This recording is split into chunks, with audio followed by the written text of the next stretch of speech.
things from a different perspective, from a bigger angle, when you start to see things from a 50,000 foot view above the earth, and you're looking down and you're figuring out how things truly work, you go back to all the things that you've read and that you've learned in your lifetime, and the things that I've read and the things that I've learned that have taught me so much. And it's funny because as I go down this journey that I never planned to be on, I never planned to be here. Just so you know, I never planned to be involved at this level of changing the country. I had avoided politics my entire life. I stayed away from politics. I didn't want to be in this position. It's just not what I wanted to do. I had this vision of my own life where I was going to live in Hollywood and produce some films and just enjoy my life the best that I could. And what do they say? There's a very famous saying now, I'm living my best life. And you hear people say that, I'm living my best life. And when I think about those exact words, what I start to think about is, well, good for you. I sure am glad that you're living your best life. I wonder what that's like, because there's so many people who are being cheated and railroaded by a tyrannical state, by a tyrannical system that doesn't have any checks and balances on the power that it has been given. Because remember, the state was given the power. It's legislated. And I was getting into this earlier with Bobby Law, where we were starting to talk about property taxes and things like that. And I don't want to get too far off track here. However, I want you to understand something. I didn't plan on being in this position. I didn't want to lead. It's not what I wanted to do. As a matter of fact, I always told people, I'm not the leader of this. Someone else is the leader. I've said that for years to people. Let someone else be the leader. Let someone else be in charge. I remember when I was an executive in New York in 2012, right around there, 2011, 2012, 2013, one of those years, I remember I had to fire a guy. And when you are an executive of an advertising agency and you have to fire someone who makes a decent salary and makes good money, and you have to fire that person, I remember the first time I had to fire a full-grown man from his job, a full-grown woman, whoever it is, full-grown person. But I had to fire this guy. And letting him go, I'll tell you something. I'll be honest with you. I'm an emotional guy. I'm a fiery person. I deeply have empathy and passion for life and for others. And I remember I had to fire this guy in New York City. And he came to me and said, please don't do this. Don't fire me. I don't want to get fired. And he couldn't do the job how I needed him to do the job, and I had to fire him. And I'll tell you, that guy contacted me every Christmas for the next 7 or 8 Christmases. I think he finally stopped contacting me over the pandemic. That was the first Christmas I didn't hear from him, where he didn't call me on Christmas morning to wish me a Merry Christmas, the guy that I fired in Manhattan. And so I just want you to understand that I didn't want to be in this position where I would be the leader of a political movement. It wasn't my plan at all whatsoever. I had different plans. I just didn't have this plan in sight. So then I go back into my readings of the Bible, and I remember reading the Bible and taking it so literally, taking it so word for word as gospel truth. I remember reading the Bible and being so turned off by the passages in the Bible that I took so plainly. I took them so plainly, so verbatim, I guess you could say. Verbatim meaning word for word. I took the passages that I read in the Bible as being something that was not what it is. And it wasn't until I listened to Jordan Peterson's Bible series that I began to realize that I had misrepresented what I was reading. The Bible is a book of riddles and parables and puzzles for you to put together and figure out later. And so, now that I'm in my 40s, I've had this opportunity to reflect back on everything that I've read. The 48 Laws of Power and the Bible are polar opposite books. They both speak in stories and parables and riddles. However, they have two completely different ideologies, two completely different paths that they want you to take to understand how life works. One is to come from a place of humility or absolute power, and that's the Bible. The other is to come from a smart position of how to handle yourself in day-to-day life, whether that be a business relationship or a personal relationship. And so I've read these books. I've read the Bible and the 48 Laws of Power. I've read the Bible a couple times, but I read the 48 Laws of Power 10 times at least. And so I want to talk about something that's super, super important, just so you guys know it's me here. It is me. I'm driving down the road in the dark. And so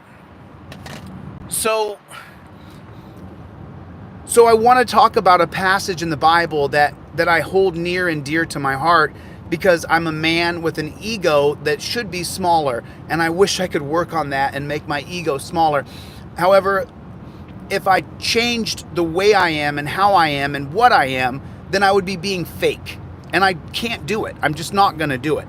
So I try to be humble, but there's a passage from the Bible that you've heard before that keeps on playing in my mind over and over like a broken record. Pride cometh before the fall. And when I say that to you, it may seem like just a simple term. Someone said something, oh, that's a cute saying. But let me explain it to you in more direct terms with exactly what I'm dealing with right now. So in Ironton, Ohio, and this is going to go in line with one of the 48 Laws of Power that's called Know When to Surrender. So pride cometh before the fall. Know when to surrender. Know when it's an appropriate time to surrender. And what exactly those two things mean to me when I put them in conjunction with one another, so that you truly understand how those things, those two different passages from two very different books, become a reality in my mind that I cannot shake. So the first one, pride cometh before the fall. And so I ask myself this. I say to myself, you're a prideful man. You're an egotistical man. You're a masculine man. You're these things. So this is what you are. But pride cometh before the fall. Who are you to believe that tyrannical state, tyrannical people within a government that has been unchecked for decades, maybe centuries, who am I to believe that these tyrants won't do what they do to me to every single other person that they do it to? Pride cometh before the fall. In other words, in the event that Mr. Waldo has the opportunity to lock me inside of a dungeon, you should not let your pride get in front of what the reality is, that pride cometh before the fall. Meaning that if I put my pride in front of what reality is, and I just come with all the gusto and vigor and the moxie that makes me what I am, then I will fall. And the fall could be swift, and the fall could be fatal, and the fall could end my life, and the fall could end this movement that we've started. That's the reason why thousands and thousands of people are coming over and listening to the words, because for the first time you're hearing that we don't have to live like this anymore because the camera phone that I'm holding in my hand. And I'm not willing to jeopardize the movement that we've started together, like Beastmaster. Beastmaster's been with me since June of 2021 when I was giving constitutional law lectures on TikTok. And he's been here the entire time, and we disagree on ideology. We disagree on cultural context, on the societal pillars that could hold up our society. We disagree, but what do we agree on? That this is a tyrannical state system that cannot exist any longer. And pride cometh before the fall. Do not be naive. This state will use every resource against you. Don't put your pride up against what's known to be a man-eating lion. Don't do it.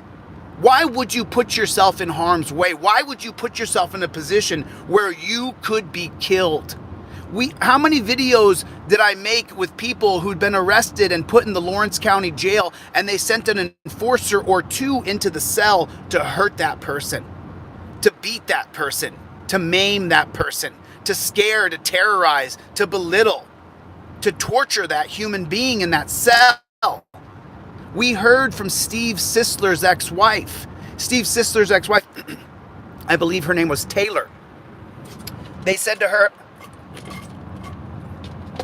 they arrested her, they put her in the dungeon, and as she cried, as she wept, because she was in a dungeon, they sent an enforcer into the same cell she was in. They left the door open, and that enforcer beat her within half of her life being gone. Pride cometh before the fall. Don't believe. Let me ask you a question. Do you think, now Jesus knew his path. Jesus knew that he would be persecuted and prosecuted, and he would be put to death on the cross. He knew it. Now, whether or not you're a religious person or not, and I'm not particularly religious, I just understand the teachings of Christianity and the pillars of Christianity, and I understand that the Bible is not a book to be taken literally. It's a book of riddles and parables and puzzles for you to put together so that you understand the teachings of what the Bible is supposed to be. And I learned that from Jordan Peterson. And so when you break it down and you start to understand the passage I keep repeating, Jesus knew that he would be persecuted, tortured, and put to death. He didn't go for pride. That's not the teachings of what the Bible teach. He went for sacrifice. And the sacrifice was for your soul, according to the Bible. Now, I told you, I don't subscribe. I'm not a Christian. I'm not a Muslim. I'm just a believer in God. I just have faith that there's a higher power that I pray to all the time. I take the teachings from multiple different religions, including Buddhism, including Taoism, including Hindi. I take multiple different teachings of different religions that I've studied throughout my life, and I piece together this image of God that I have in my mind. And that's the entity that I pray to regularly. When I drive down the road and I say, "Dear God, please keep me safe on this voyage that I get from point A to point B. Dear God, look over me, make sure that my heart doesn't get filled with anxiety or fear. Dear God, watch over me and protect me so that I can finish this mission for transparency and justice and peace." And those are the prayers that I say, and they're not that intricate, they're not that detailed. I just pray generically to a God who I believe is there, I believe is a part of my life, I believe is listening and watching and anointing and saving people like me, people like you, who are on the fight for truth, who are on the fight for justice. Because this is not a state we leave to our children. This is not a state that you leave to your grandchildren. You do not leave this behind and believe that you have left something behind to be beholden. This is tyranny. And as long as you and I allow this to stand, as long as you and I walk around with blinders on as they treat those who don't have the education, don't have the charisma, don't have the bravado to push back this tyrannical state, we will fail our children and our grandchildren. If we do not fight to change this system, then we have failed.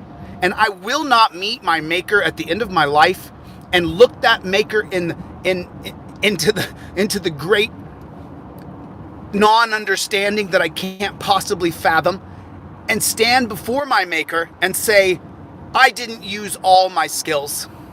I kept them for making movies in Hollywood. I kept them for selling another plane, for selling another jet, for selling another diamond, for selling another house, for selling another yacht. I could sell snow to an Eskimo. Okay, great. How much snow did you sell to the Eskimo this year, and how much money did you stack away? How you doing? Oh, I'm doing good. I got hundreds of thousands in the bank. Meanwhile, you drive by someone being persecuted and prosecuted, and they're gonna be take off in torture cuffs to a rape cage. And you're driving home with the snow you just sold to all the Eskimos, and you're supposed to feel good about yourself. The ones that make me the most sick, and please don't take it personally, the ones that make me the most sick are the real estate people. And just so you know, my first backer, my major backer, is a real estate guy who's invested hundreds of thousands of dollars into me, hundreds of thousands of dollars into my ventures. Literally, Jeff fucking Lloyd has put hundreds of thousands of dollars into me, believing in me, backing me, supporting me, because he's always seen something in me bigger. He always has said to me, you have gifts and powers beyond what you are displaying here, and I expect you to live up to those standards that are inside of you, not the standards for others. I expect you, Chille, to stand up to your highest height. And that's why I support you, and that's why I back you. Because there's been some times in life I've questioned, why? Why do I have this? Why? I didn't ask for this. I didn't ask for these things. I just wanted to have a fun life and date pretty girls and make movies, and I didn't ask to be put here. So the first thing I think about is pride cometh before the fall. And that sound, that message resonates in my mind over and over and over again. I can hear the words, almost like they're jumping off the page. Pride cometh before the fall. And I think to myself, how prideful am I? How much am I willing to bet on my own pride? And then I think, why is it said that pride cometh before the fall if it's not true? And how many times have I acted prideful and then later fell flat on my face? How many lessons did I learn through my 20s and 30s where I got prideful and boastful and, oh, I'm ba ba ba, and then you know what happens? Splat, just like a bug on the windshield. So it keeps on going off in my head. Pride cometh before the fall. And what will happen to me? What will they do to me? How far will they go? Will they kill me? Will they send an enforcer into the cell to kill me? Will I appear before Waldo and expect that he's not going to revoke my bond? Will I appear in the courthouse to be full of pride? Look, I showed up even though I knew that they would revoke my bond. Is that what I did? And why did I do it? Because I'm prideful. I showed up because I'm prideful and I didn't want to back down. So then I go into the second part of what I was talking about when I first began to speak, which was from the book, The 48 Laws of Power. And it says, know when to surrender.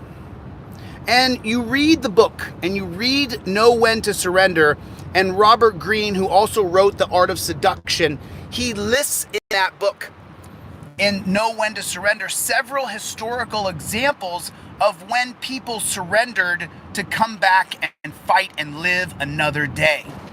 And then you think to yourself, but if you're going to surrender, you will have to swallow your pride. You can't be prideful and surrender at the same time.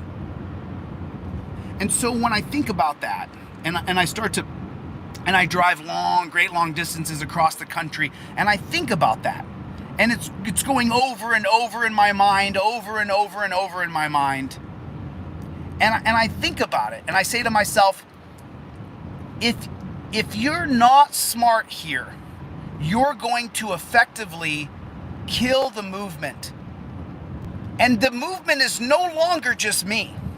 I get emails and letters and text messages every day from people who write me, and they say to me, please don't stop.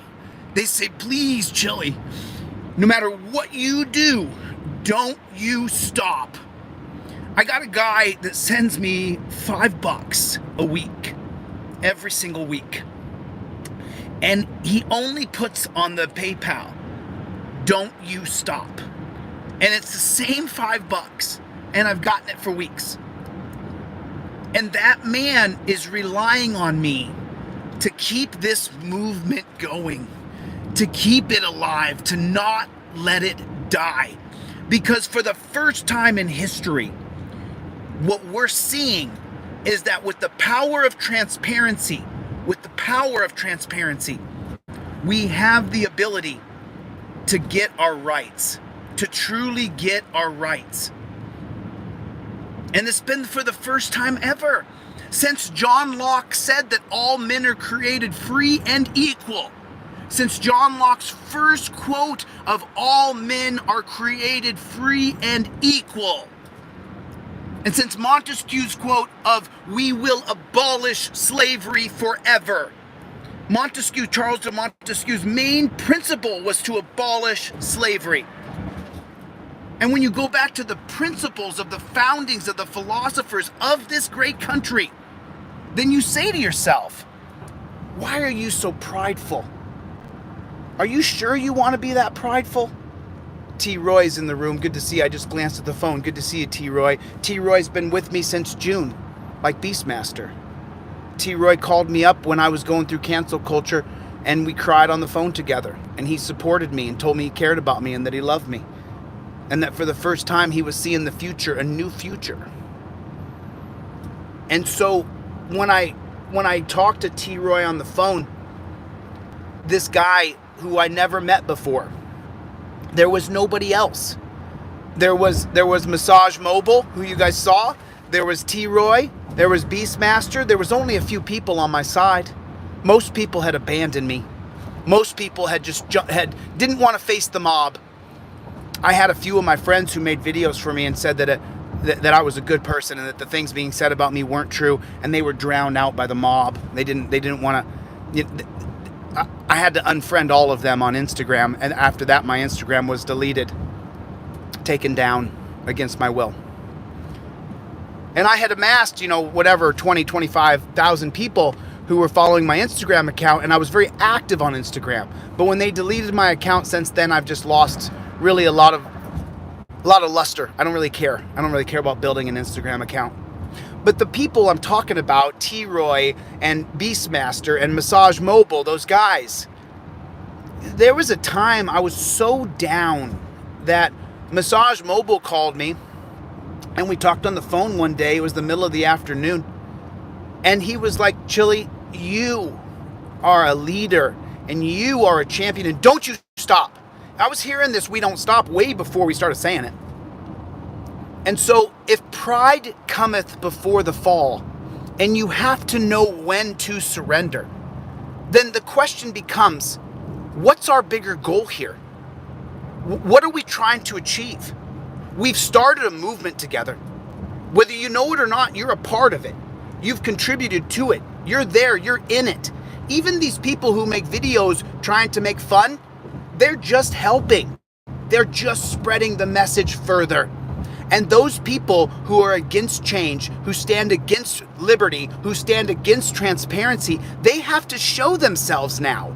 They now have to reveal that they're openly against change, that they're openly against transparency. I'm not sure if you guys saw that full video or not, but the video that Massage Mobile made, we didn't get to watch the whole thing. At the end of the video, he apparently said, Alexa, turn off. And they turned off the music in the office, in the clerk's office. But that's not, it's funny. I want you guys to see it. I have someone taking the music out, and I'm going to show it tomorrow.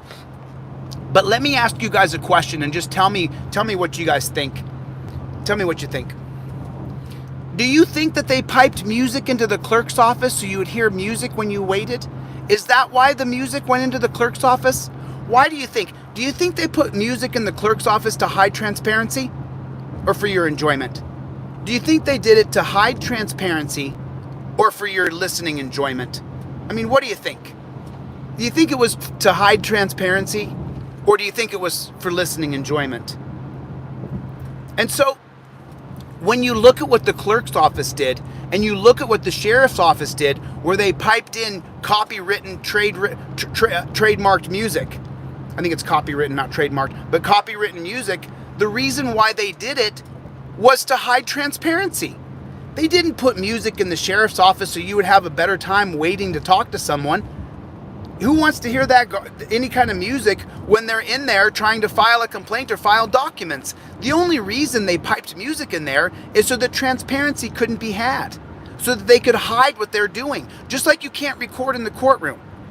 Why can't you record in the courtroom? Why can't you? How come you can't? Why can't you audio record your own hearing? Now, I mean, it's a legitimate question. I mean, and I would love to have the haters, because of the people who come and listen to me speak, a lot of them just don't like me and they hate the idea of change. So then to answer the question, what? Don't you want transparency? Do you think that it's right that you shouldn't be able to audio record your own court hearing? That you shouldn't be able to audio record your own court hearing, that you should have to pay hundreds of dollars for transcripts? Do you know that for the information I just got from Lawrence County, it was $77. It was $77 for me to get the paperwork from the Lawrence County Jail, and we still didn't get the transcripts. Why didn't they give us the transcripts? Mobile Massage went there to go get the transcripts. Where are they? Why didn't we get them? How come there's no transcripts? I paid for the transcripts. You guys helped pay for those transcripts. It was $100 for the transcripts. Why didn't we get the transcripts? And why do you need to pay for transcripts? Why? Why should you have to pay for what you have on your phone to audio record the court hearing yourself? Hasn't technology changed it now? Why do we need a court reporter who can alter the record? And you know that, right? I said this earlier on the live that I did earlier, that the court will change the record. They'll change what's written in the record to make the judge look better. They'll omit parts of the record so that you don't get all the transcripts from the court. So when you go and you pay the transcriber, the stenographer, for your transcripts, then what happens? They alter the record. They alter the record. I mean, why is that? Why should you pay for transcripts that have been altered? Why can't, I just want, maybe someone can answer for me and help me understand it. Why can't you audio record your own court hearing? Why can't you? What is the problem with audio recording your own court hearing? It's preposterous. It's the most ridiculous thing I've ever heard in my entire life. And forgive me for being emotional as I'm being persecuted and prosecuted, and an entire criminal injustice industry has pointed their tentacles at me to try to lock me in a dungeon for peacefully protesting where there's no victims, there's no damage, there's no restitution due. There's literally no victim of any sort of crime I'm being accused of. Not even resisting arrest did I in any way, shape, or form hurt any of the pigs who grabbed me. And so when you hear these guys say they don't want any ruler over me, no, it's not. The rule of law does not put a ruler over you. The rule of law is to protect your rights. That's what the rule of law is about. That's what the rule of law was created for. Remember, without rule of law, we would never have America. We're the only country and the first country to do a democratic republic in the history of all countries, and we're still the only country in the world with a democratic republic. We're led by a Republican representation. That's the idea. And before John Locke's philosophies, it was never even a possibility. There would be kings and princes and monarchs, and you would do as you were told, and if they wanted to take your wife or take your land, they could just do it. And your life wasn't the same value as a king's, and so they would just kill you and take your children to be their slaves. And this is a fact. It's like the funniest part that I deal with personally on a personal level is the pure amount of knowledge that I've learned in my lifetime to listen to people who try to make fun of me or belittle me, who don't have even a fraction of the knowledge that I carry. It's an embarrassment to them. It's an embarrassment to their family. That is not honoring thy father and thy mother. You are a charlatan and you are a fraud. And it's so funny, people will try to go into case study with me and try to say, oh, well, let me tell you how he's wrong about Terry versus Ohio. I don't think there's a person on earth who knows more about Terry versus Ohio than I do. And you know what? There's the big ego, right? I admitted it earlier. There it is. I think there's very few people who could sit down and have a conversation with me about the intricate details of Terry versus Ohio and be on the same level of knowledge about Terry versus Ohio. But yet you'll have people who will say, let me break this down, how he's wrong about Terry versus Ohio, and they're just a total charlatan. They're just sitting up there using my name to get views on themselves. And the funny part is that the powers that be, the cops and the politicians who don't want any change, that's who's backing them. That's who's backing them. And I read that someone just said Chille is far smarter than everyone. No, I'm not. I never said that. There's lots of people smarter than me. I said knowledge. I said knowledge. I said knowledge.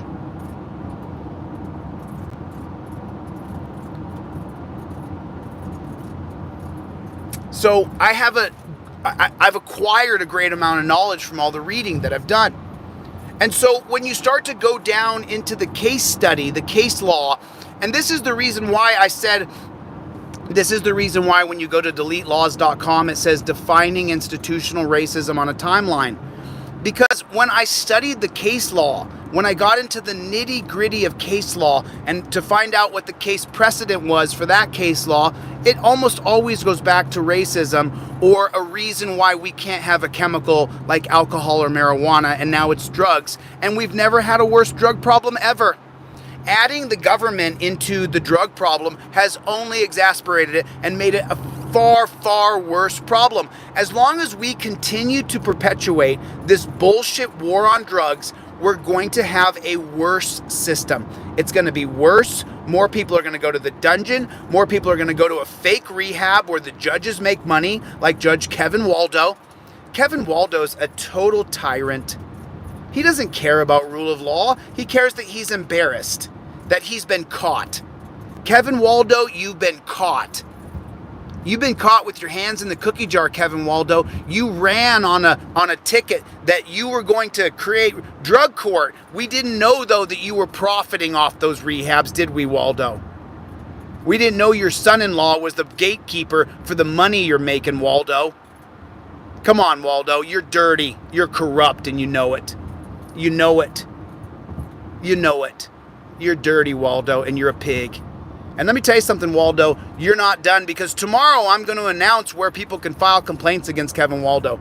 Tomorrow I will announce the website. I'll walk you guys through the website where you can file complaints about Kevin Waldo's behavior, because it's been atrocious. It's been an embarrassment. It's been a farce.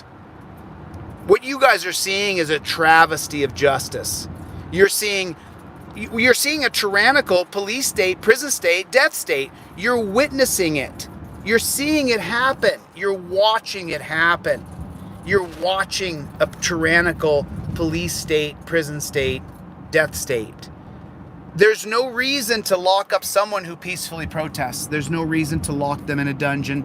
But the hammer has become the government, and the nail is jail and prison. So for the government, when they're a hammer, everything's a nail. Everything's prison or jail. Everything. We don't agree with what he said. Lock him in the dungeon. We don't agree that he interrupted us. Lock him in a dungeon. It's never ending. Lock that man away in a dungeon. And what can happen to you in that dungeon? What can happen? Anything. There's no limit. They can rape you. They can beat you. They can tase you. They can hit you. They can kick you. They can stick you. They can kill you. Trevin Frazier in the Lawrence County Jail was murdered. They murdered Trevin Frazier. Still haven't talked to his mom. Still haven't talked to his dad. I'm still waiting to talk to Trey. They called him Trey. Trey. I'm still waiting to talk to Trevin Frazier's mom, to talk to his dad. Where are they? I'm looking for them. Have them call me. I want to expose his murder.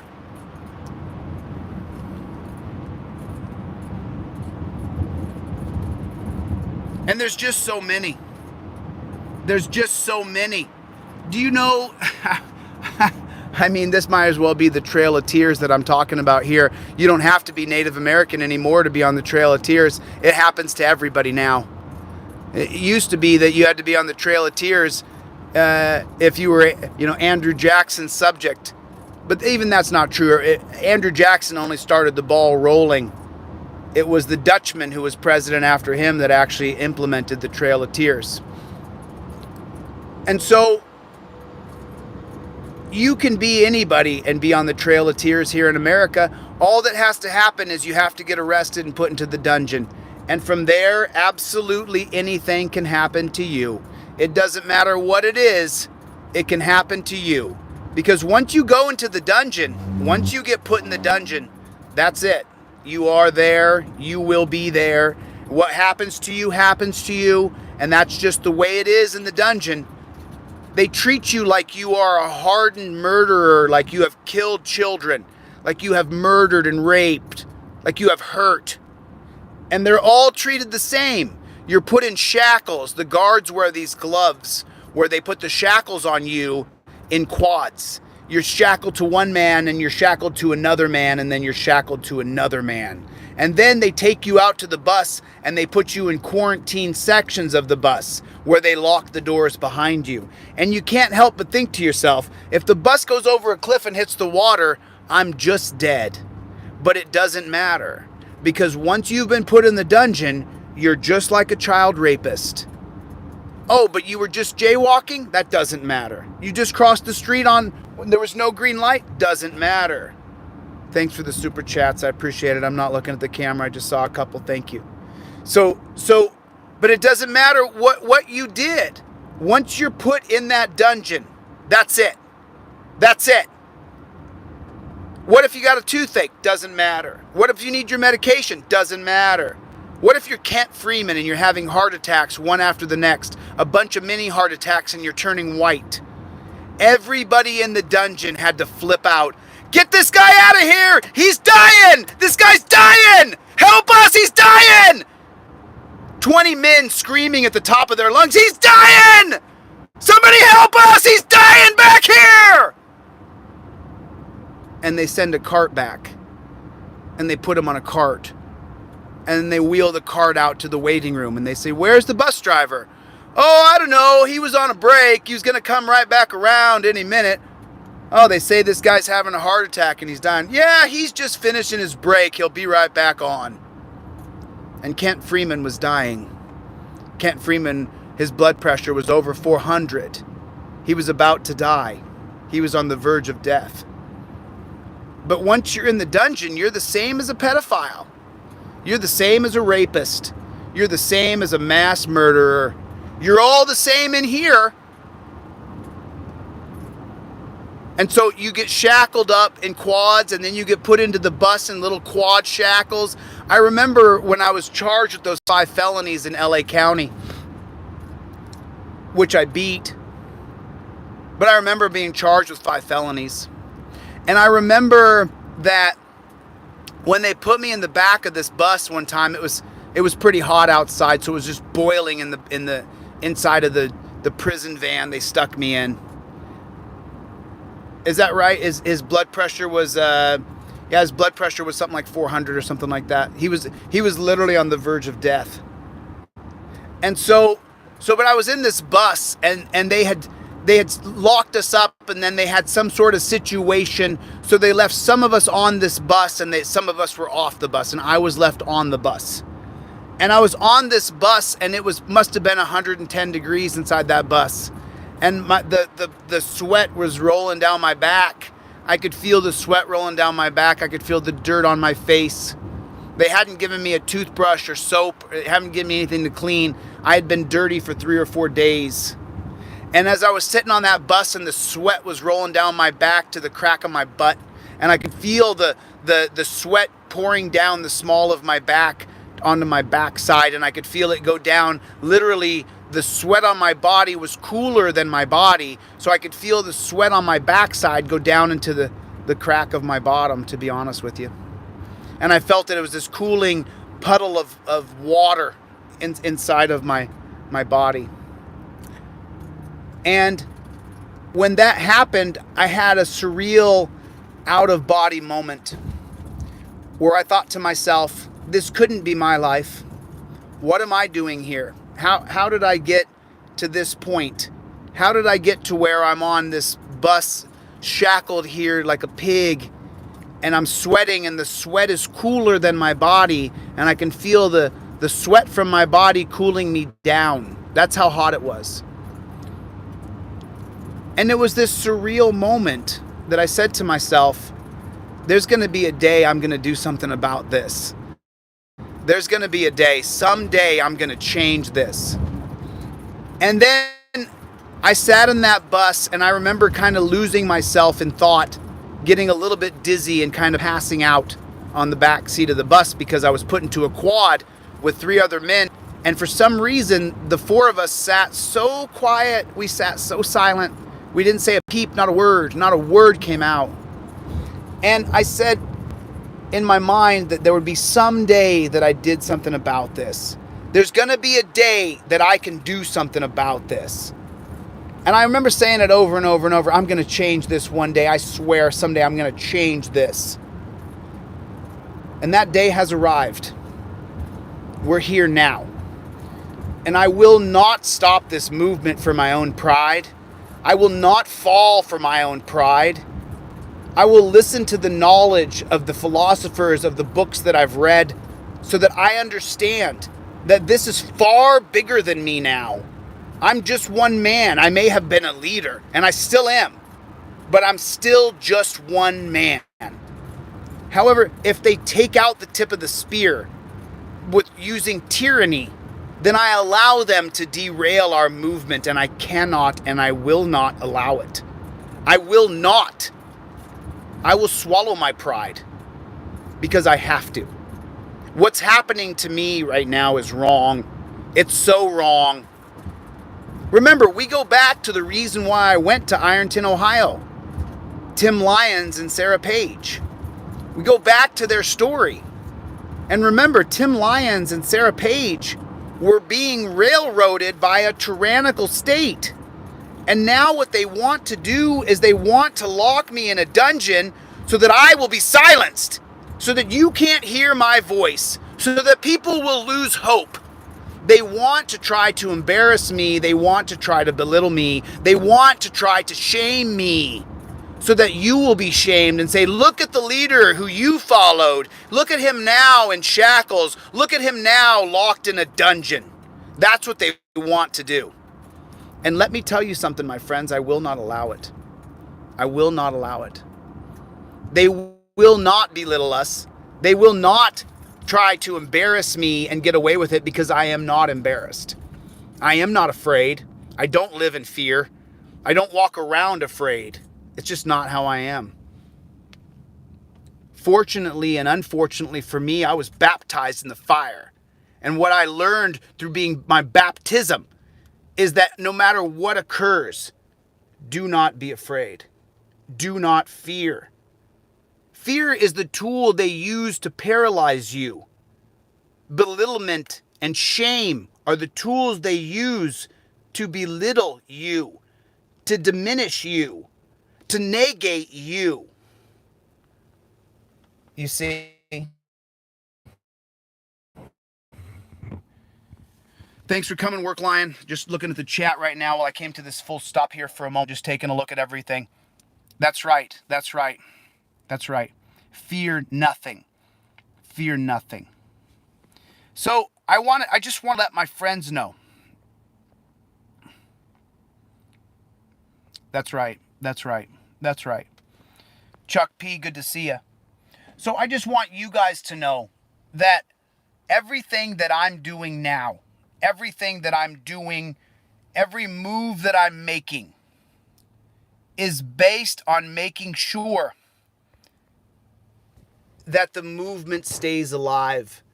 And I'm not ashamed to say I'm a leader and I'm going to lead. I'm not these other people who say, I don't want anybody to lead me. Guess what? I'm here to lead and I'm not going to stop. I'm going to lead all the way into government. And I'm going to lead with a big stick. And that stick is you. You are the stick. You are the weight of the spear. It's not me. I'm just the tip. I'm going to lead this and I'm going to change this system. I go back to the moment. You guys don't understand what it was like being locked in that bus. You just don't know. You can't even imagine it. If you've never been shackled to 3 other men and then shackled into a quarantined place and then shackled inside of that again and chained and they shut the door and then there's another door and then there's another door. Let me tell you something. If you haven't experienced that, it's hell. And then when that cold sweat dripped down my back, as it dripped down my back into the crack of my bottom, and it was cooler than my body, it just struck me as this horrifically bad system. Because number one, I wasn't in jail for any violent crime. I had never hurt anybody.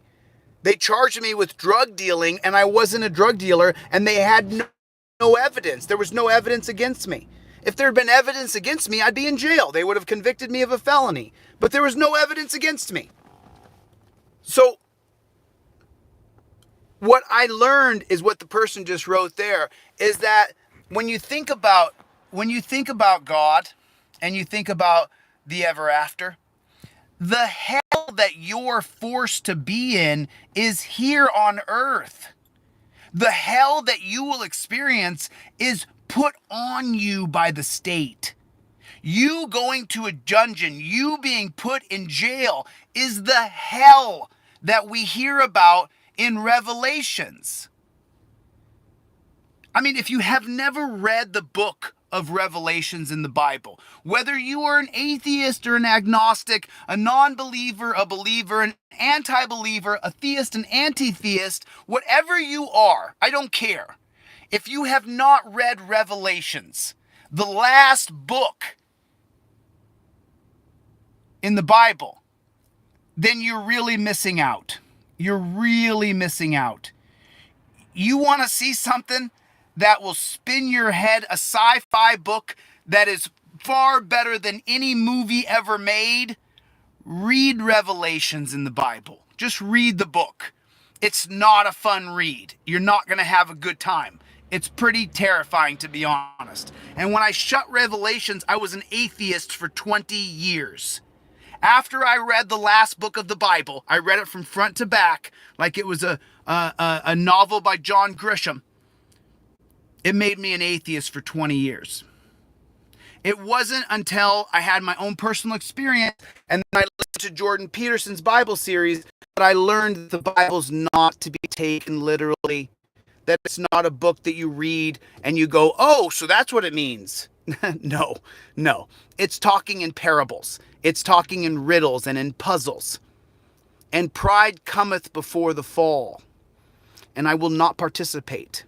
I will not fall so that there can be a rudderless ship at sea that I put out myself. I pushed this ship out to sea in June. I've never stopped pushing. There was only a very short time in December when I was like, I don't have any outreach anymore. They've taken away all my platforms. When DPN called me on the phone and said, Chille, start teaching.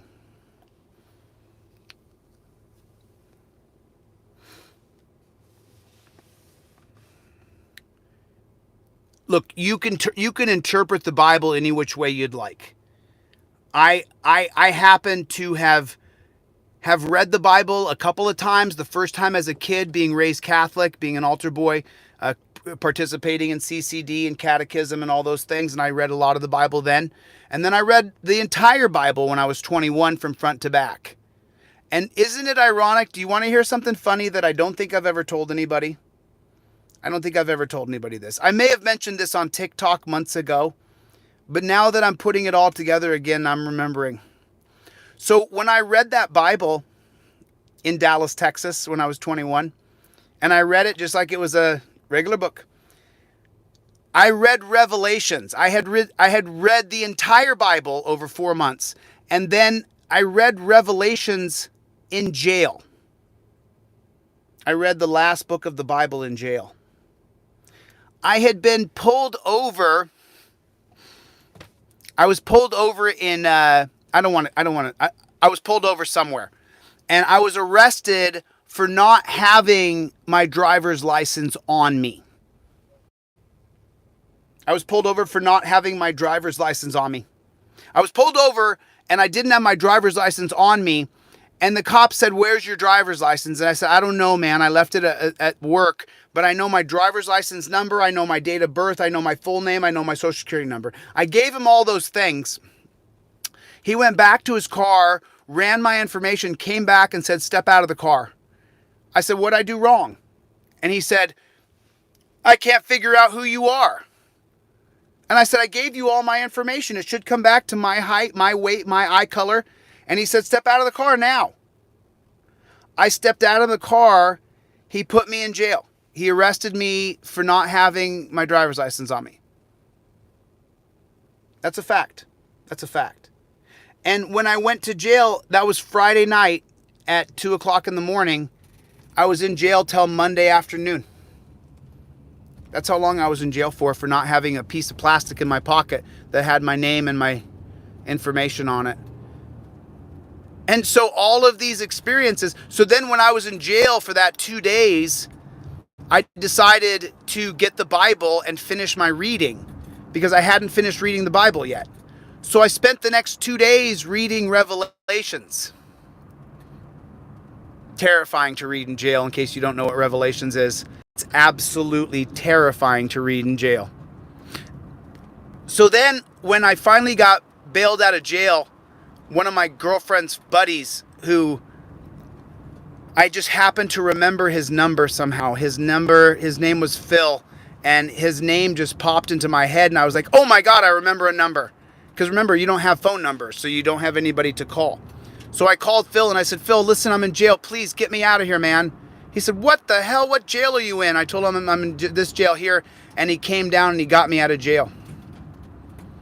And I had read Revelations in jail, and it's about hellfire and brimstone.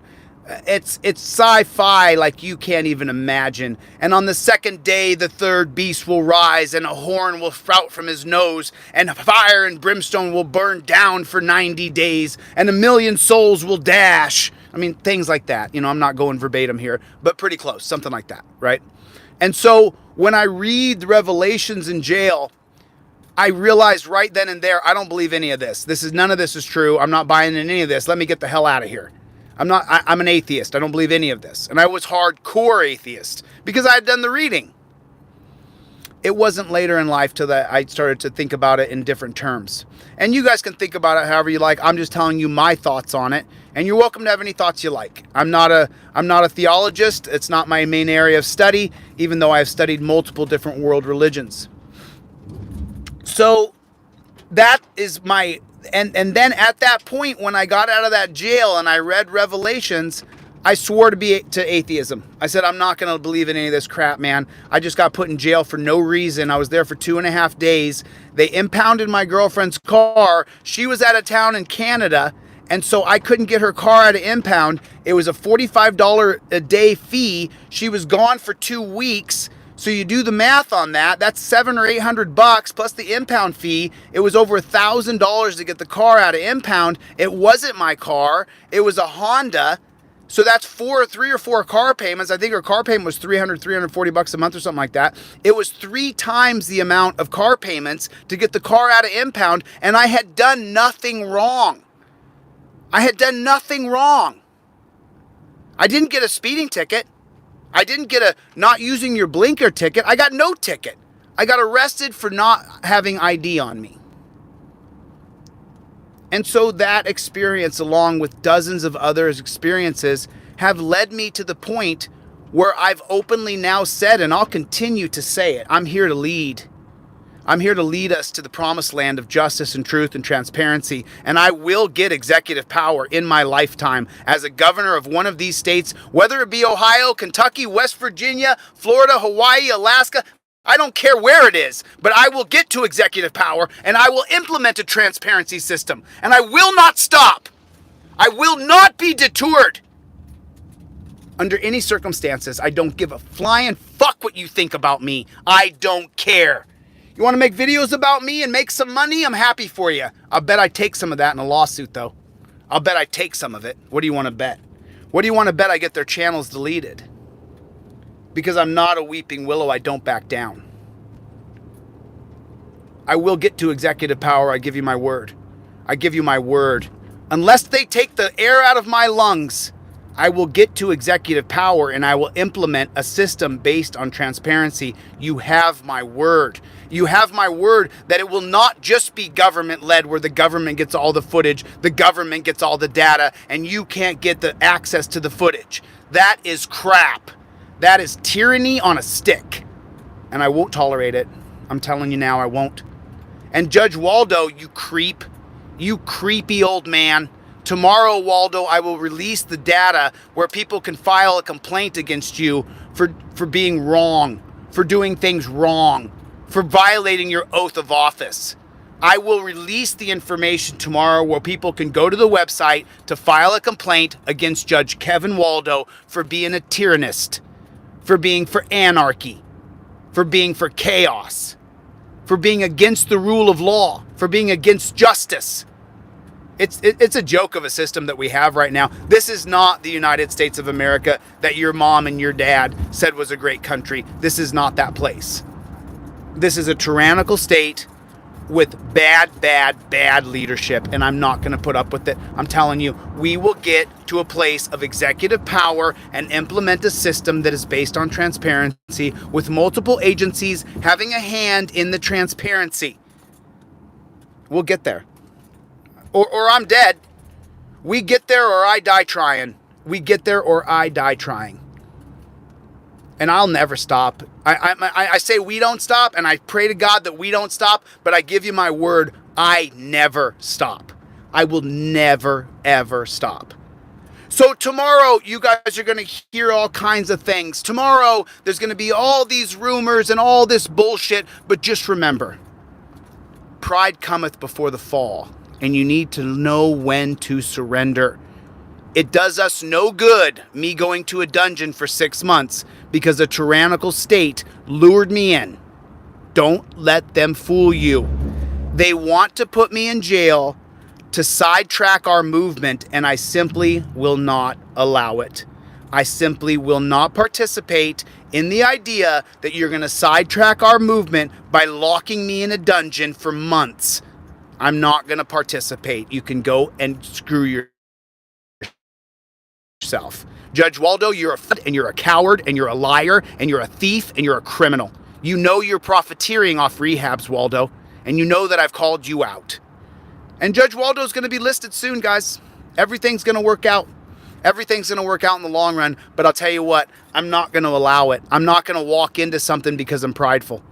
I'm not going to walk into a place where they're going to lock me in a dungeon immediately, and you know they're going to. Why would I do that?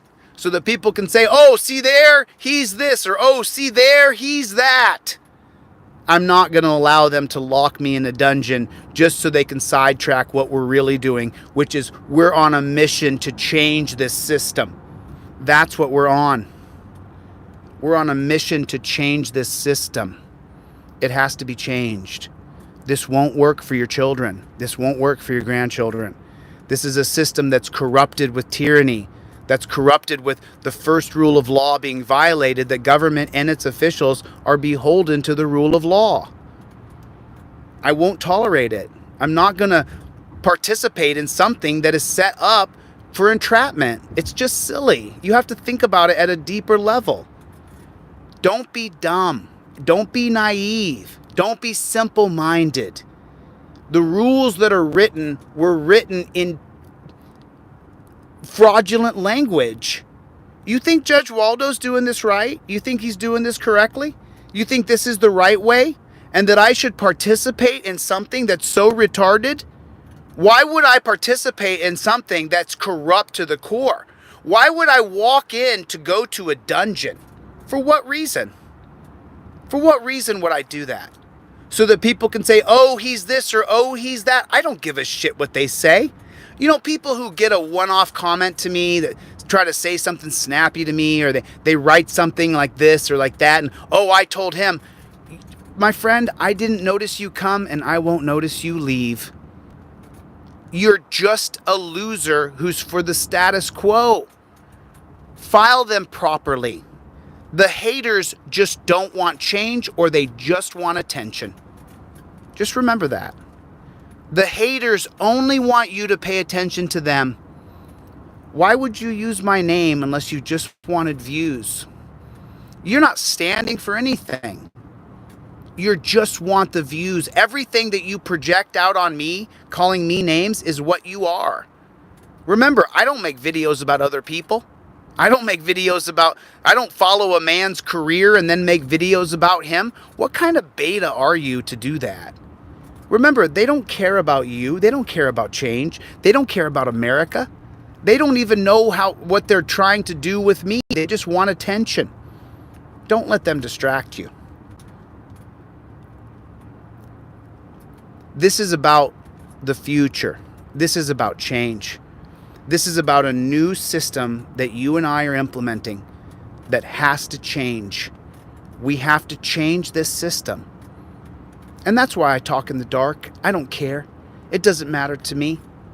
As long as you can hear it, as long as the words can be heard, no matter what happens to me, you don't stop. No matter what happens with me, you don't stop. Don't stop. Don't let yourself down. Don't let down any person who's ever believed in you. Don't let them distract you. Don't let them detour you. You're on a mission, and that mission is change. And those of people who are against the mission are against change. And you have to remember that. Or they just want views and likes and comments and shares. And look how I took him down. You know, you can see it on the video thumbnails. The video thumbnail will say, you know, Jordan Peterson destroys feminist. I mean, really though? Is that what we're really about? Or is the ideas being espoused incorrect? Do you see what I'm saying to you? The thumbnail will say, this person takes down DeleteLawZ. Is that really what it's about though? Someone took me down. So far, they haven't had any success. But is that what it's about? Is it about taking me down? I'm just a dude, man. I'm just a regular dude. I just happen to understand that we're on the precipice of change right now. And I'm not going to let them derail us because I'm prideful. I'm not going to let them derail us because I don't understand that you're not going to walk into tyranny and expect any different result than the tyrannical state before you. Just remember that. Don't let them distract you. Don't let them tarnish me so that it tarnishes the movement of change. You can say whatever you want about me. So far, they've said everything from being a child predator to being a rapist, a sexual assaulter, a domestic violence, you name it. They've said everything about me. None of those things have been substantiated. None of them. But why are they saying it about me? To diminish the movement of change. It's got nothing to do with me. It's that we represent the change that they're so afraid of. Why do you think they put music into the clerk's office and into the sheriff's office in Ironton? To hide transparency. Why can't you audio record your own court hearing, whether it be federal or state? To hide transparency. That's why.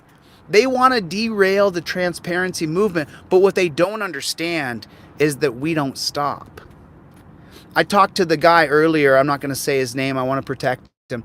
I talked to the guy earlier who's editing Massage Mobile's videos and taking the music out. Did you guys know in the end of that video on Massage Mobile that he actually turns off the Alexa? He says, Alexa, turn off. He turns off the music in the office. Did you guys know that?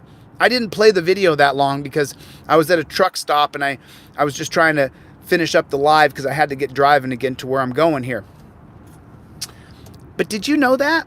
He turned off the Alexa. I'm going to have the video posted tomorrow, but that's Massage Mobile's. I'm going to give him credit for that. He did it. He turned off the Alexa and they called the cops on him for turning off the Alexa. And why would they call the cops for turning off the Alexa? Because the cops are going to enforce the lack of transparency.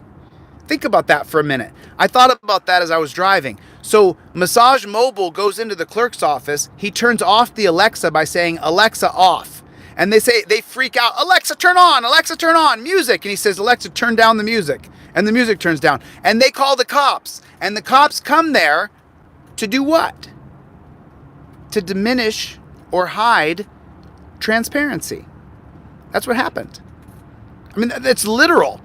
The cops showed up to make sure there wouldn't be any transparency, that we tried to file motions and they denied us the right to file motions, which gets Waldo and the clerks listed in the federal civil rights lawsuit.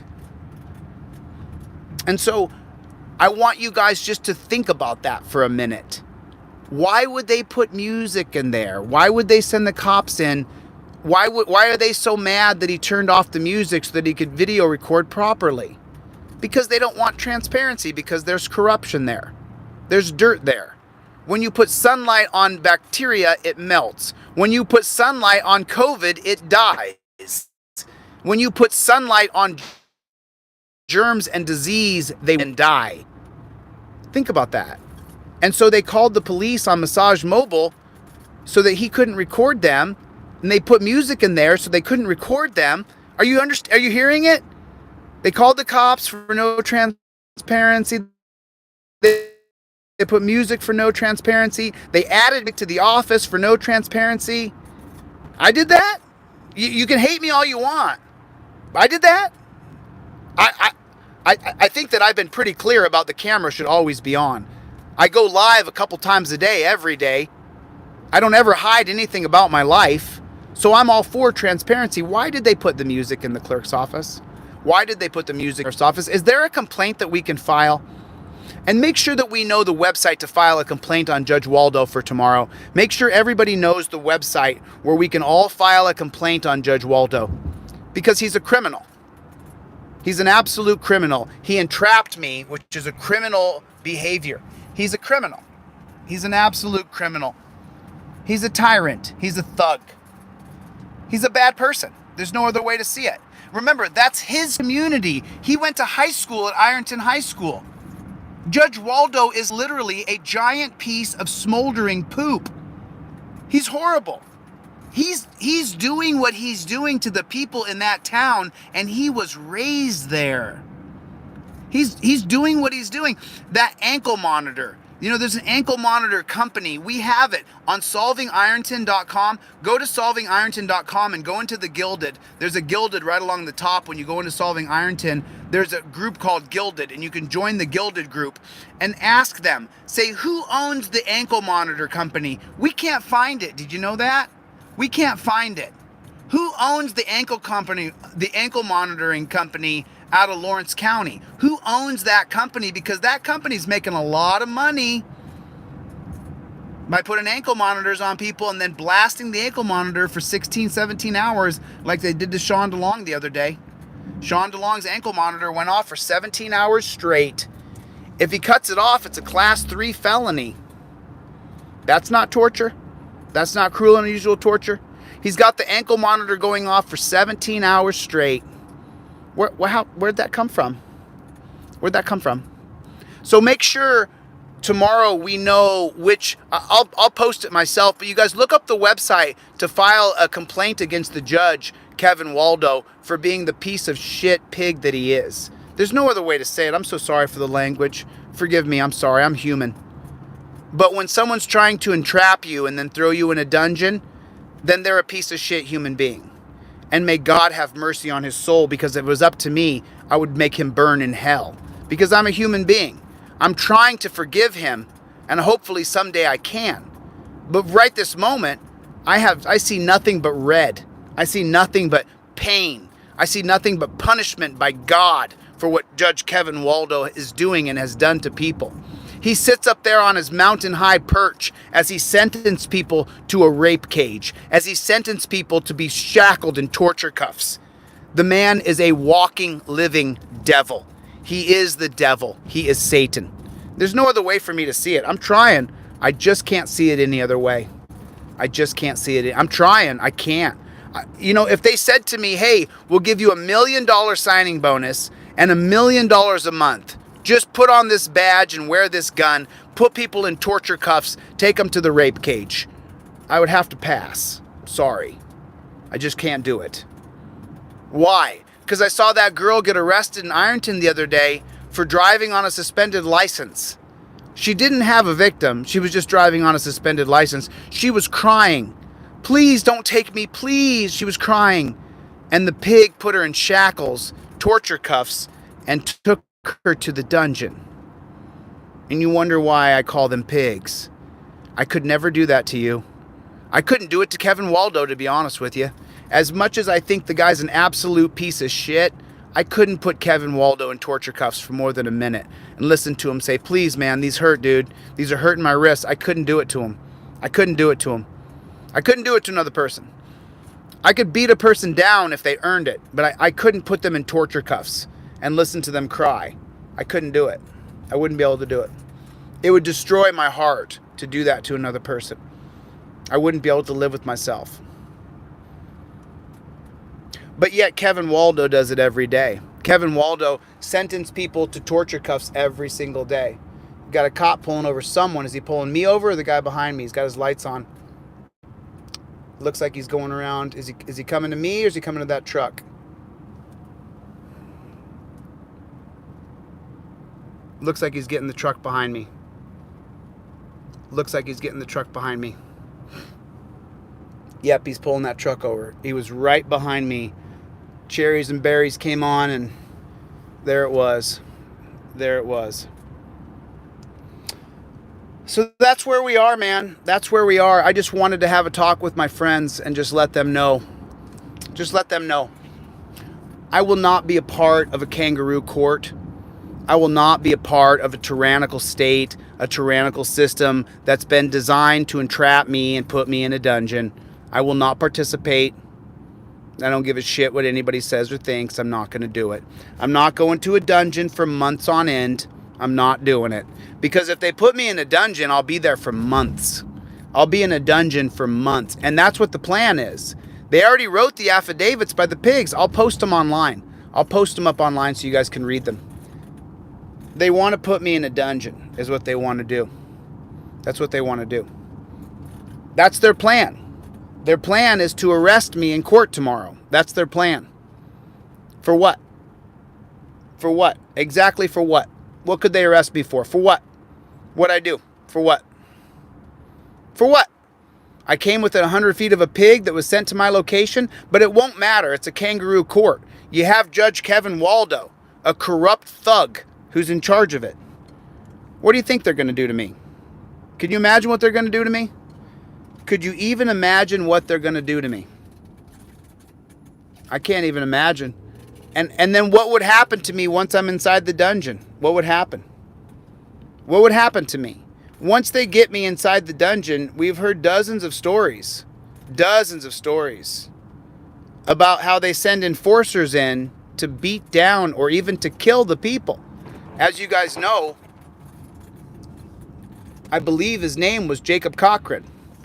Jacob Cochran was put in the dungeon and they sent a guy in there to give him a hot shot and he died. Jacob Cochran's dad reached out to me and said, when could I meet him in Ironton to do a fundraiser so they could try to get some traction to raise some money to try to get justice for their son, Jacob. I'm not in Ironton, so I couldn't respond to him. I'll get back to him. I got his number. I'm going to give him a call. His name was Jacob Cochran. What was his crime? Oh, drugs. Oh, this. Oh, that. Jacob Cochran didn't hurt anybody. There was no victims of Jacob Cochran's. He hadn't murdered anybody. He hadn't beaten anybody. He hadn't raped anybody. He hadn't hurt any children.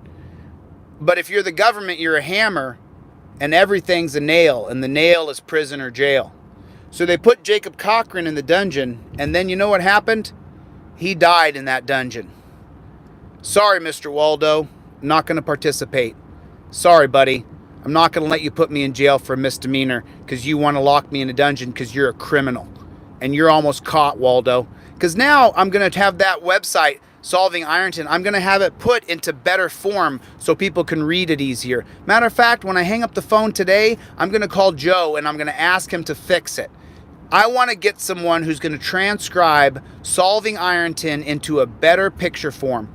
I'm going to hang up this phone in a few minutes and I'm going to call Joe and say, let's get Solving Ironton, solvingironton.com. Let's get it put into a better format so people can read it easier, so that we can truly show the connections between Waldo and the rehabs.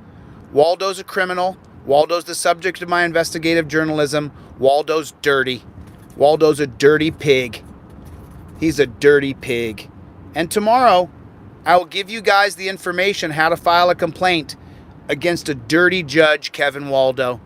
He put the bond stipulations in place so that they could send the cops to the city council meeting that I had announced I was going to, and then I would be in violation of a bond. For what? Cops are scared of me? Bullshit. You're trying to chill my First Amendment right. That's what you're doing. You're trying to chill my rights. That's what you're doing. Color it anything you want, Waldo. Everybody can see what a fraud you are, Kevin Waldo. Everybody can see it. You created stipulations to a bond for a peaceful protest so that you could revoke my bond and put me in a dungeon. You can stop with the bullshit, Waldo. Everybody can see it. Pam Wagner wrote in her affidavit that she sent the cops to where I was going to be. Why'd she do that? So that they could violate the stipulations of my bond that I didn't agree to upon being bonded out, so they could arrest me and put me in a dungeon until my trial for peacefully protesting. That's what is going on. And I'm not going to participate in that. I'm not going to put up with that. What I am going to do is I'm going to file and I'm going to add Kevin Waldo to a federal civil rights lawsuit, of which time he will have to be dismissed from the case because he's listed as a defendant in a civil rights lawsuit. And at that time, I will quash his bullshit warrant. That's what will happen. But I will not participate in his dungeon system. I will not play the game of going to the dungeon for Waldo because I'm prideful. I won't do it. Waldo, you can go fuck yourself. I'm not doing it. It's not going to happen. Sorry, not going to happen, Waldo. I don't have to participate in a tyrannical system just because you want to put me in a dungeon, Waldo, and I won't do it. I will not do it, Mr. Waldo. I will not do it. I will not participate in tyranny just because you want to put me in a dungeon, Waldo. That's not how it's going to go. That's not how it's going to go. That's not how it's going to go, Mr. Waldo. No, Waldo. The answer's no. You're not going to get to put me in a dungeon, Mr. Waldo. The answer's no. Sorry, dude. No. And I have no problem saying it. None whatsoever. Because what people don't know is that once Waldo is removed, the warrant that he's issued with his signature on it will quash that warrant. We'll get a quash. It's called a quash. Look it up. We'll quash the warrant. It'll be no longer valid once Waldo's removed from my case. It's going to cost me a few weeks of time. But I'm not going to a dungeon for months on end. I'm not doing it. You're not going to put me in a dungeon, Waldo, you piece of shit. Tomorrow, Waldo, you're going to get a bunch of complaints with the board. I think anybody get the name of that yet? I have it in my notes. I have it in my notes.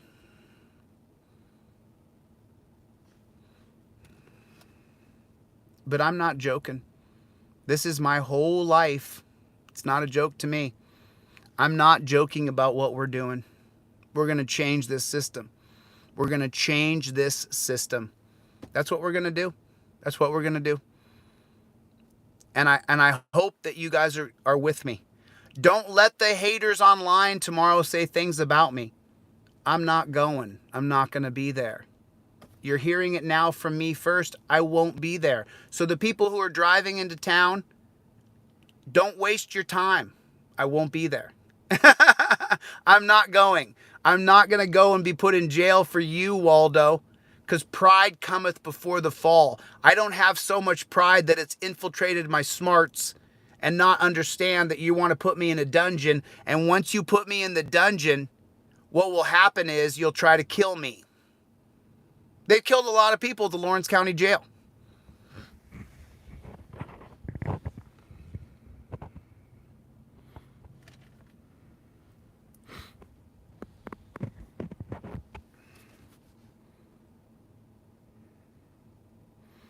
Oh, is Tim Lyons in here? How you doing, Tim? I'm reading the comments. Decoy, what's up, my brother? Oh, yeah. So, Decoy, did Shauna look up what that's called? I have the name of it, but I want to release it tomorrow on a live as he's writing a warrant for my arrest.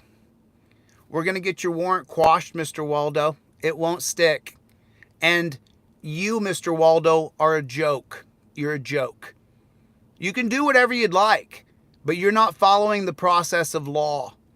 And there's going to be a price to pay for you, Waldo. There's going to be a price to pay. But I'm not going to walk into a dungeon because I'm prideful. Not going to do it. I'm not going to go live in Land of the Flies, Lord of the Flies. I'm not going to do it. I'm not going to subject myself.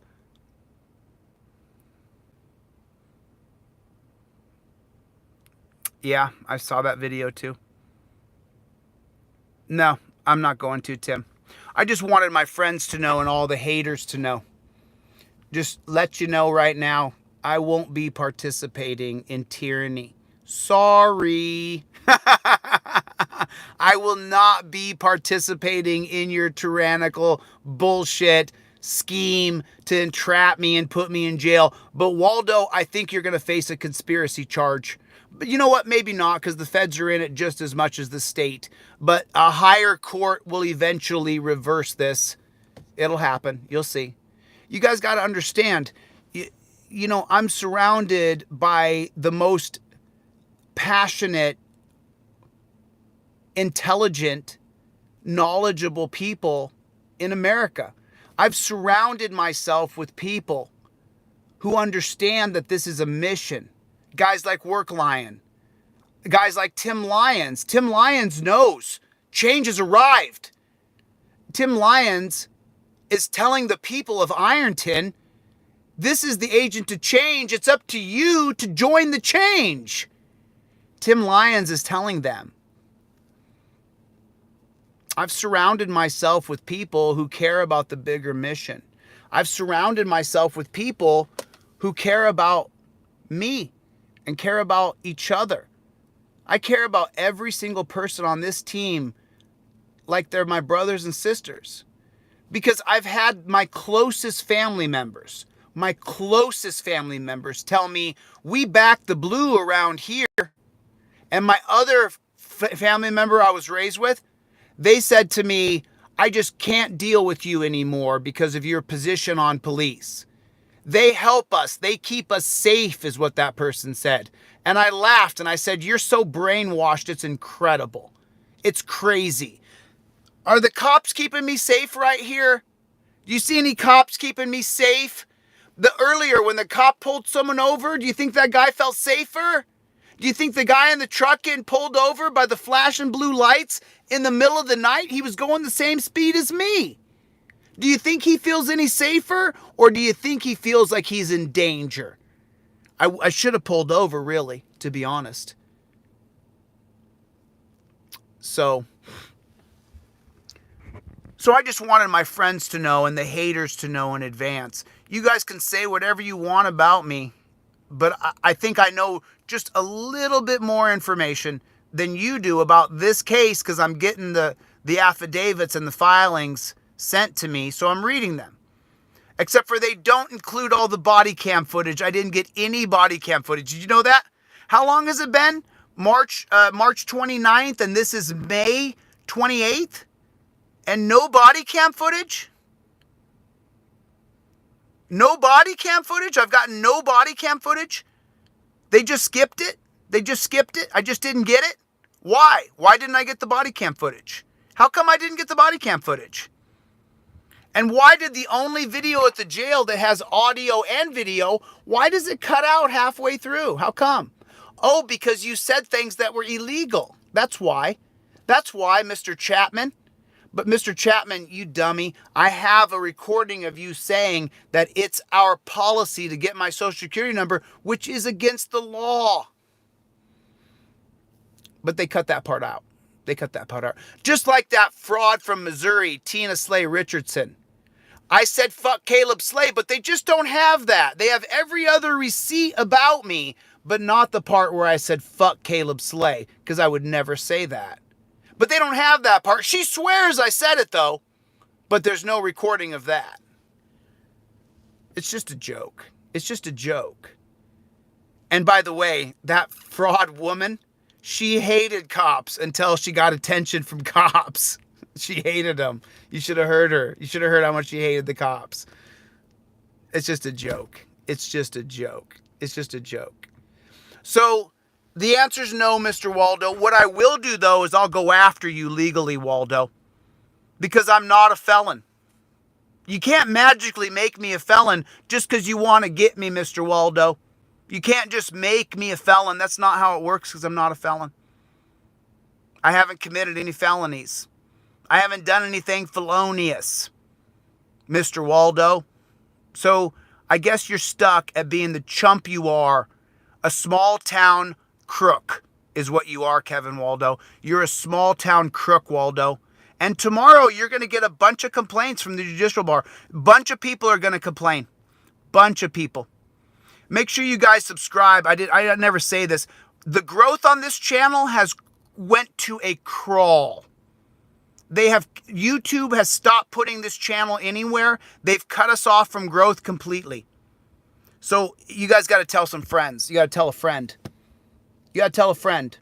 You got to tell more people. Tell more people about the channel, about the change movement that's based on transparency. I'm just one man. I'm a leader, but I'm just one man. It's going to take you. It's going to take the weight of the spear, or nothing's going to change. And you're going to have people who are afraid. Someone left a comment earlier and they said, you know, Chille, can you blame these people seeing what's happening to you with all the knowledge you have and the knowledge of Bobby Law and the team members like Shauna and Decoy and Joe and I don't want to say their names. I don't want to get them in trouble. They said, can you blame them, Chille? Look what's happening to you. And you have all this knowledge. It's true. It's true. Look what's happening to me for peacefully protesting. Look what's happening to me. They're persecuting me and prosecuting me and trying to say that I'm a criminal for going within 100 feet of the pigs.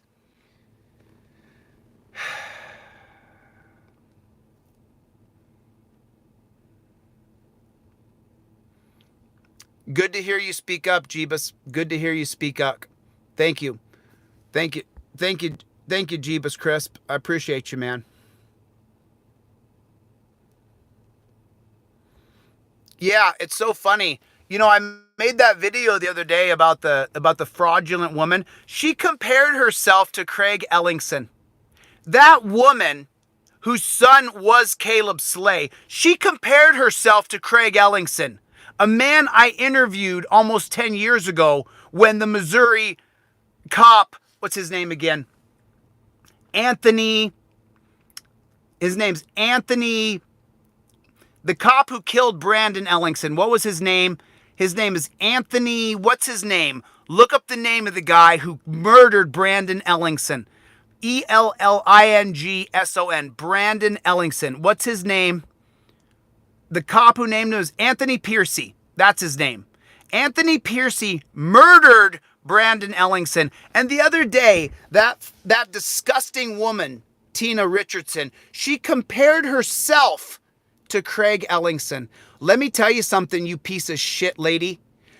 Craig Ellingson chased down the murderer of his son until he got fired.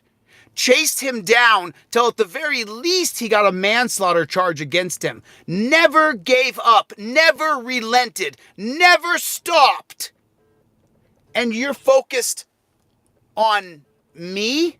What about your dead kid, chick? What about your dead kid? Focus on your dead kid.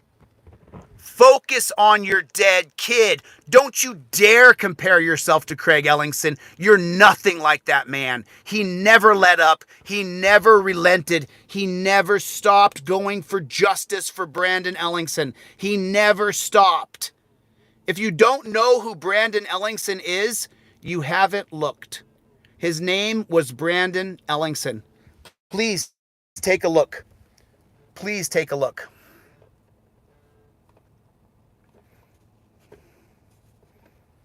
Take a look at Brandon Ellingson. Take a look at Brandon Ellingson's life.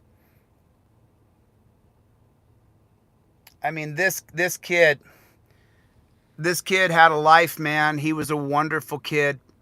And his dad, Craig Ellingson, he never gave up on his son's soul. He never stopped. He never stopped. He never stopped on his son's soul. He never stopped. He eventually got Anthony Piercy. He got him charged with manslaughter. Now, of course, the criminal injustice system, they didn't punish Anthony Piercy at all.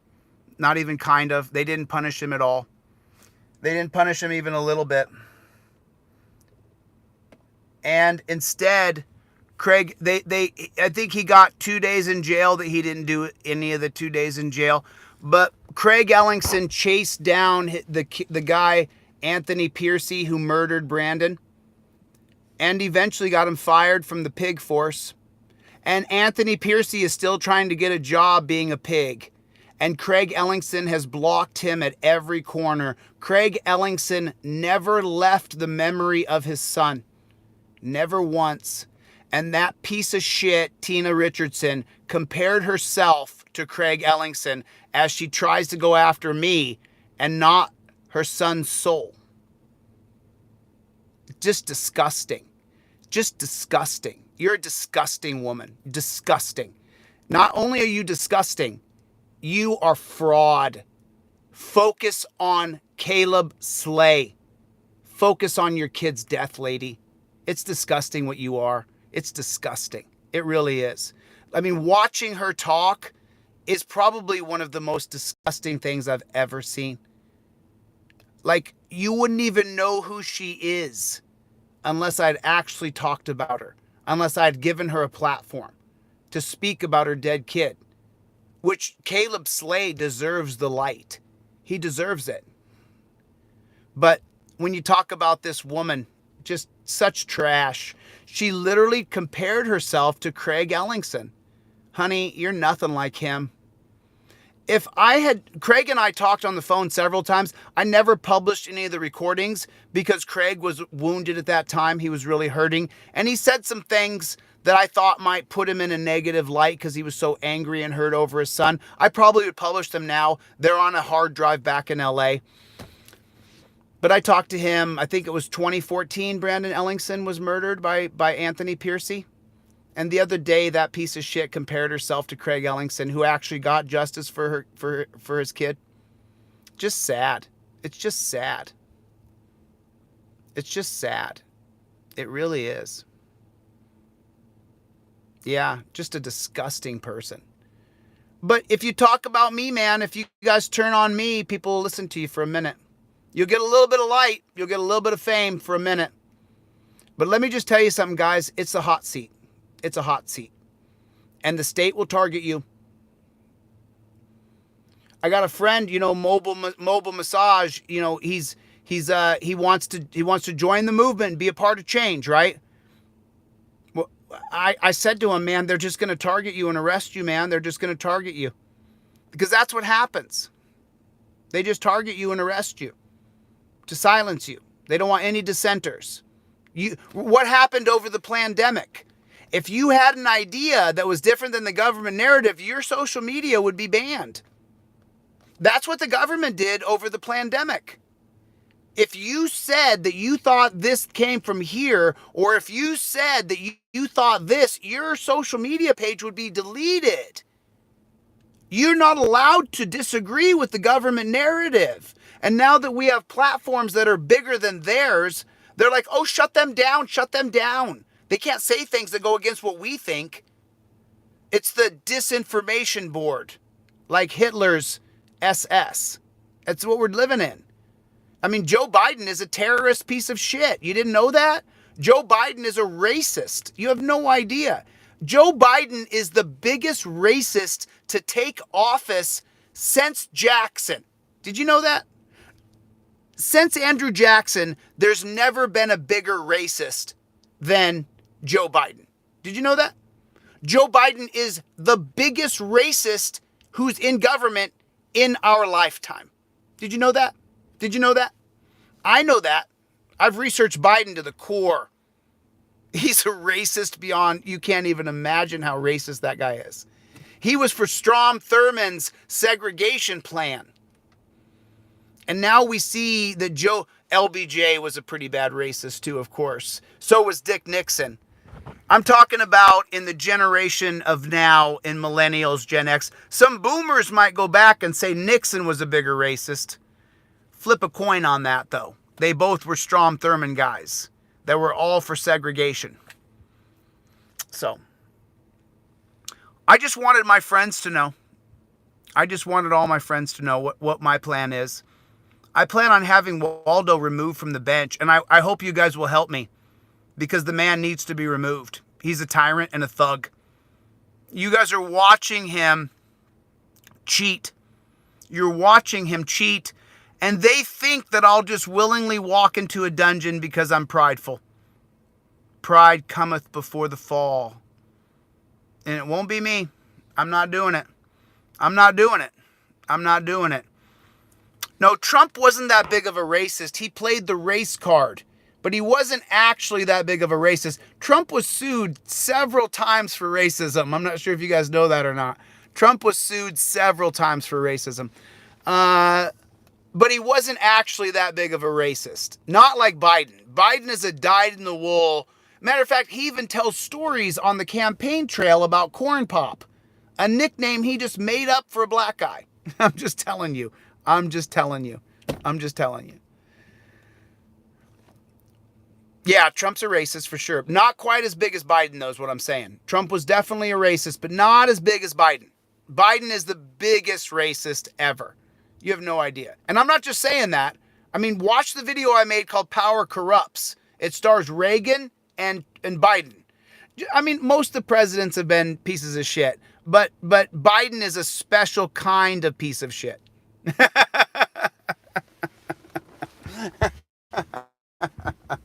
Oh man. Oh man. Oh man. I just, yeah, you got that right, Tim. You got that correct. Yeah, Biden. So you talk about defunding police. Biden gave 3 times the amount of money to cops that Trump did. 3 times. He funded them thrice as much. Biden's the guy who helped get the weapons, the military weapons, to the cops in the 70s. So it is what it is. It is what it is.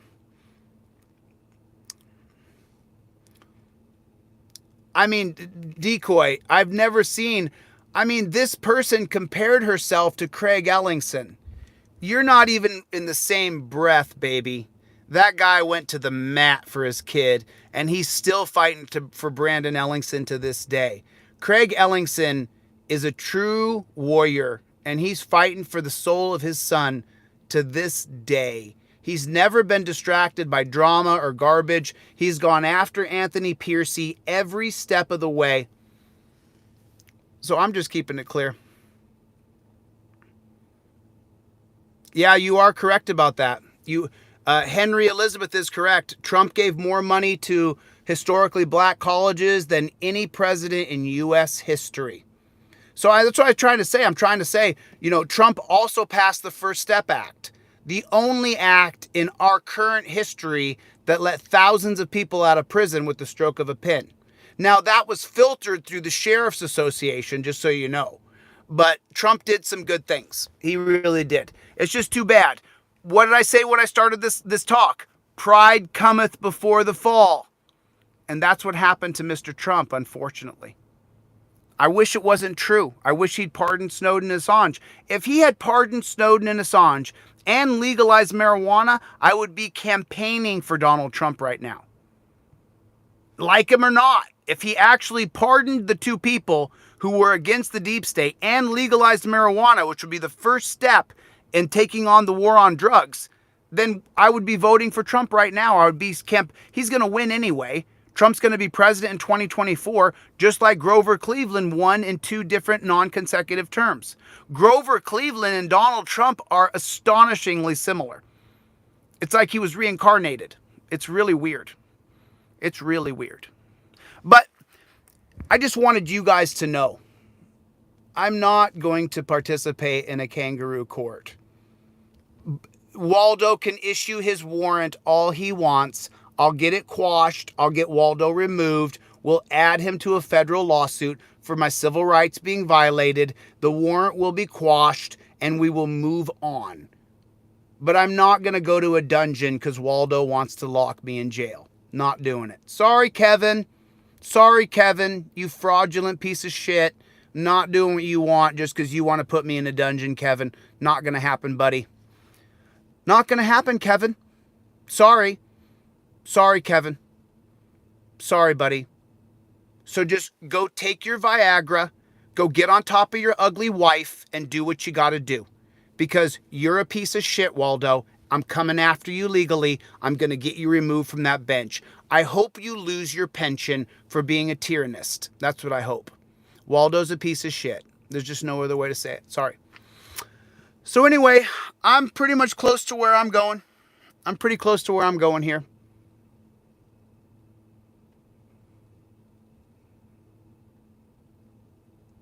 Time for change. It's time for change.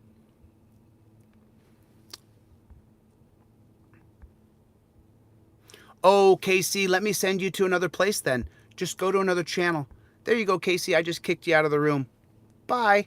Go somewhere else. I really don't care what you say about me. Casey, do you think that I started this movement to worry about what you think about me? Do you think I started this so I would worry about what you said? They're saying negative things about you. Do you have anything positive? Get the fuck out and don't come back. That's what I have to say to you. Get out. Don't come back. I don't give a shit what you think. This isn't about you. And really, this isn't about me. This is about change. And so that's what I'm talking about. But don't come here and think you're going to say, get your pithy little comment, and I'm going to go, oh, you know what? You got me. I'm going to stop now because the comment you said to me, you got me. You got me. Oh, Dean. Oh, Dean. Dean, don't be a simple-minded person. Even though you probably just don't understand how the law works. I know that. But I don't care what people say about me. Pride cometh before the fall. So I don't care what you say. I don't care what you think. I don't care what anybody says. I don't care what anybody thinks. I talked to one of my biggest contributors earlier tonight on the phone. One of the biggest financial contributors to me. And he asked me, where are you going? And I said to him, you know I can't tell you. And this person supports me. Supports everything I do. Has other people he's bonded with to support me and to continue to support me on the mission. And he said, where are you going? And I said, you know I can't tell you. I have to stick to a principled regiment. I have to stick to a disciplined regiment. I can't in any way, shape, or form jeopardize this movement. I can't. It's not about me anymore. It's about thousands of people now. It's all changed. It's about thousands and thousands of people. The videos that we produce, 5,000, 10,000 people watch the videos, meaning that we're striking a nerve of change. People are like, oh man, I want that. I want to change. I want to know that I'm always on camera in front of pigs. I want to know that the camera's always going to be seen, that there'll always be footage of me in front of pigs. Did you guys see the guy get pulled over earlier? Do you think he felt safer? Or do you think he felt in danger being pulled over by pigs in the middle of the night?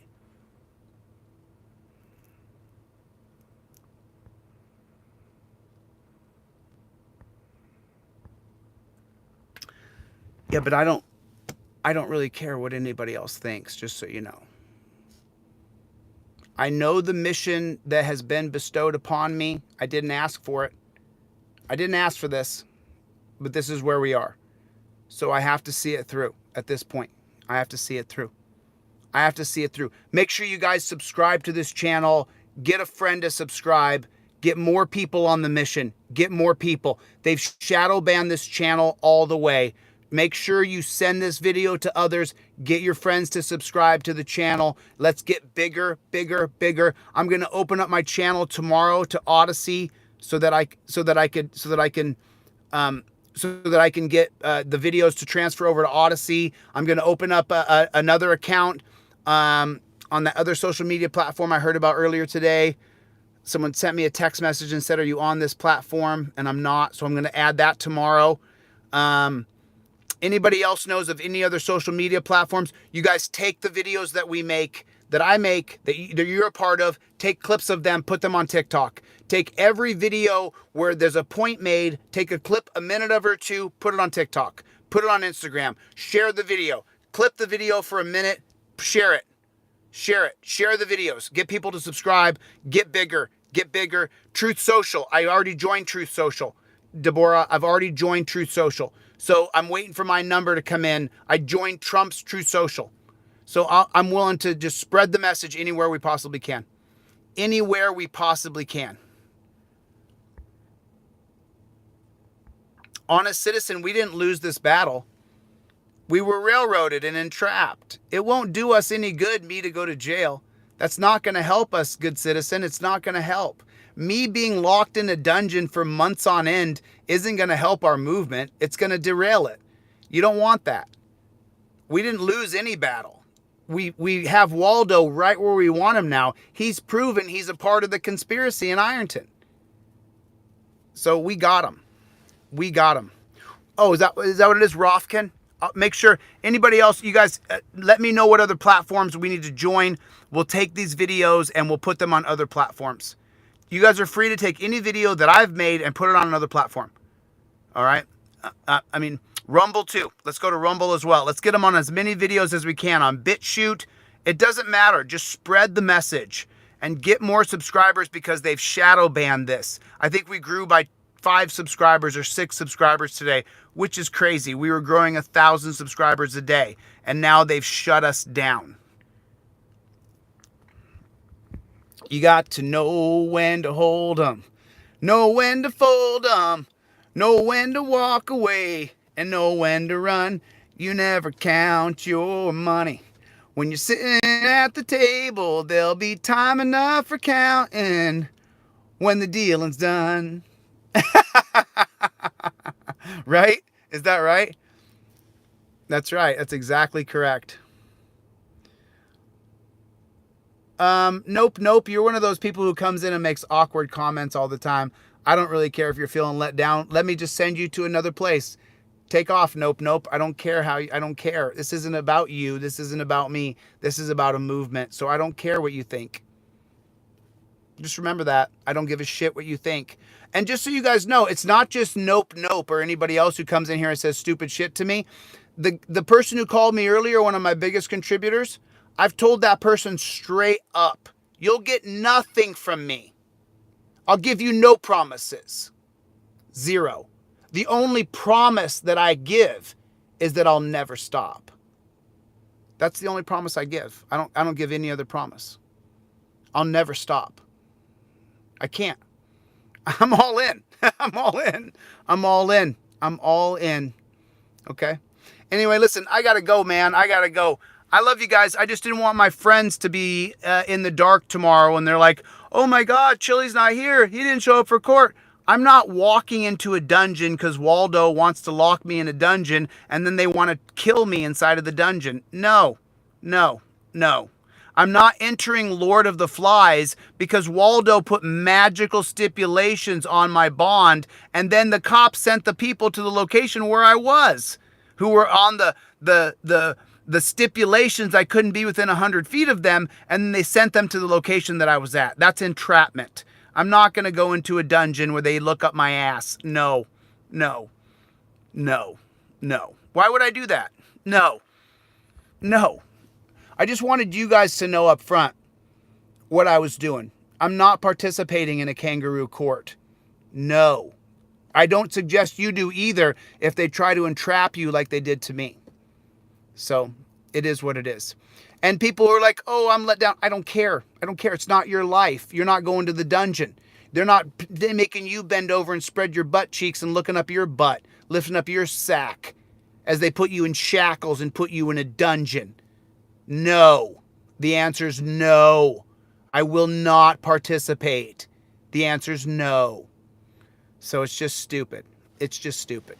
Anyway, listen, I appreciate you guys. Thanks for the support. God bless you guys. God bless the United States. And just remember, man, we got to fight for this country. We have to fight for our rights to get our rights back. We have to fight.